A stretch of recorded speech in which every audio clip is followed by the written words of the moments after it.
So this bitch ass nigga Stevie finally kills himself after ordering McDonald's. You know, like I said in my last video, I'm like, how in the world was this guy able to not be tracked instantly when the so-called police officers spoke to this dude directly on his cell phone? But yet you got these motherfucking FBI agents, the feds, they immediately find Tom Brady's football jersey after it was stolen from the Super Bowl. Hand delivered, right there. But yet you can't find this crazed ass, weak-minded ass, simp ass dude, Steve, who executed an innocent elderly grandfather on Facebook Live because he was sad that he broke up with his girlfriend after 3 years. Right?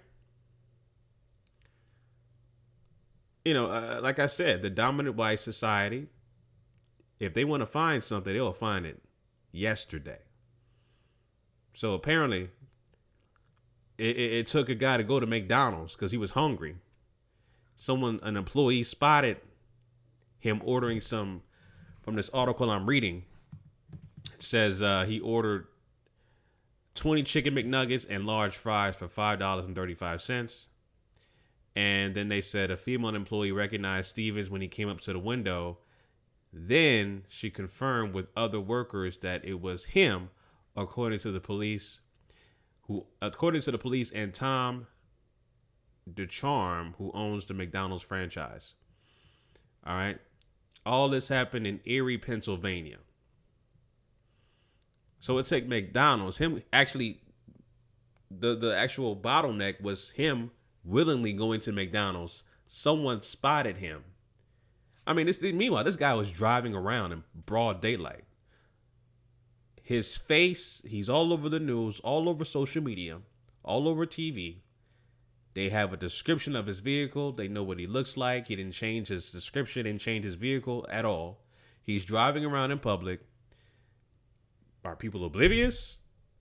What's going on? There's so many conspiracy theories. I've read people talking about. It's always these Alex Jones type dudes, and I have to go there. Even the Dick Gregory's of the world, who always have these conspiracy theories, and I respect Dick Gregory's work, but some of his goddamn theories is so far fetched. Everything has to be a goddamn conspiracy. But I've read people talk about, it's a hoax that Steve, killed all these people. Man, please, just shut the hell up, man. Just shut up. This is a pattern of black men, and particularly black society. This is a pattern within black society that black men and women are going through issues of mental disorders. Now, this has always been prevalent in black society, right? Of course, living with these mental illnesses, these mental disorders is obviously not an excuse. And I've watched my videos. Anybody who followed me for any significant amount of time, you always know that I always talk about black people suffering from multiple mental disorders: cognitive dissonance, Stockholm syndrome, post-traumatic slave syndrome. Those are the three basic ones. And then we have a whole plethora of other misdiagnosed mental disorders that have not been diagnosed or discovered. That's all what I always say. But you can, have these mental disorders and live a regular life. But this guy, Stevie, he has this built up rage and oppression. It was compressed inside of himself, and then him breaking up with his girlfriend obviously made him snap and just, do things like killing people live on Facebook. And, this guy knew what he was doing. It wasn't to the point where he lost touch with reality. He still knew right from wrong, etc., etc. but at the same time, he was out of his mind. But at the same time, knowing what he's doing, if that makes sense. So you can have those kind of issues and still live through it. So, what was I going to say? Kind of lost my train of thought. Oh, yeah. So, I'm thinking about so many things, family. My bad. But yeah, this guy, Stevie, man, he should have just killed himself in the first place. Instead of, executing this guy, this elderly man who's a grandfather, live on Facebook. That was a pretty sad situation. Very sad, and my condolences go out to the family of that grandfather. Rest in peace to him. But yeah, this is a pattern. This is a very deep rooted pattern within Black society that Black men and women face when it comes to dealing with tumultuous issues and relationships, and just life in general, just trials and tribulations, dealing with stress, dealing with things like that. This has become a pattern. You saw last week with that guy who went into the elementary school and just killed his estranged wife, elementary school kids, and killed himself. Crazy. And now this guy here, Stevie, just doing crazy, abhorrent things. You know what I'm saying?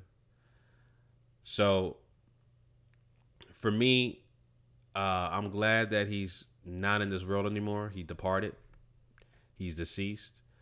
But at the same time, that's something he should have done from the get-go. And even before that, if someone, I don't know, maybe Joy Lane or somebody else who's close to him knew. And, here's the thing, right? It's always people who are close to individuals, parents, mothers, fathers, or whatever the case may be, someone close to a relative. And then when they do something like go on a killing spree or just do something crazy, they're always shocked and surprised. They're like, I'm shocked. Oh my God, I can't believe he did that. He's so quiet and da da da da da. I'm like, yo, you knew. Y'all don't act stupid. Don't act stupid. Don't act surprised. When you have a situation where you have people like a Steve and the guy last week who goes on the killing spree, certain nuances, certain idiosyncrasies about this guy. If you are close to him or grew up with him or raised him rather, these idiosyncrasies and certain things that would trigger him to do things like that. So at the same time, there should have been some warning signs, from people that were close to him that, if something like this, a serious situation like a breakup, or he said he had gambling problems, just basically stress in life. Certain situations made him snap, as he would say. They should have saw that coming and tried to do something to prevent that from happening. Who knows? Maybe they did. I don't know. But all I know is the guy's dead. He's, good riddance. And he's off the streets. So, it is what it is, family. So that's all I got, family. I'm just reading this headline from Business Insider. I have the link in the description of what I'm reading. Actually, hold on real quick. Where my thing at? Oh, it's not showing it. I gotta fix that. It's supposed to show my there we go. Yeah, so this is what I'm reading right here. I'm reading this headline from Business Insider. So this is what I have. I'll have it in the description. I'm reading this story. So this guy went into McDonald's, ordered some food. The employees spotted him, and they called 911. That's when the police chased him, and he killed himself. Like I said, it's ironic that he had to willingly go to a food spot to order food. The employees recognized him, and they called the police. But the police didn't individually seek him out. They didn't use no goddamn technology or nothing like that. They just waited for him to, make some kind of appearance, somewhere like a restaurant or something like that, or somebody would spot him and they get tipped off. So the dominant white society, these suspected race soldiers, they know how to pick and choose who they want to capture and pick and choose who they want to retrieve certain things and information from people and get it back to the right, the right individuals, the right resources. They know how to do that. So it is what it is, family. So that's all I got, family. Till next time, make sure you like, comment, and subscribe. Follow me on Instagram and Twitter at The Black Separatist. Both links will be down in the description. All right, family. Make sure you also, if you can, donate to my PayPal email. My link for that, or my email address, will be also in the description. Until next time, Chauncey, a.k.a. The Black Separatist, signing out. Peace.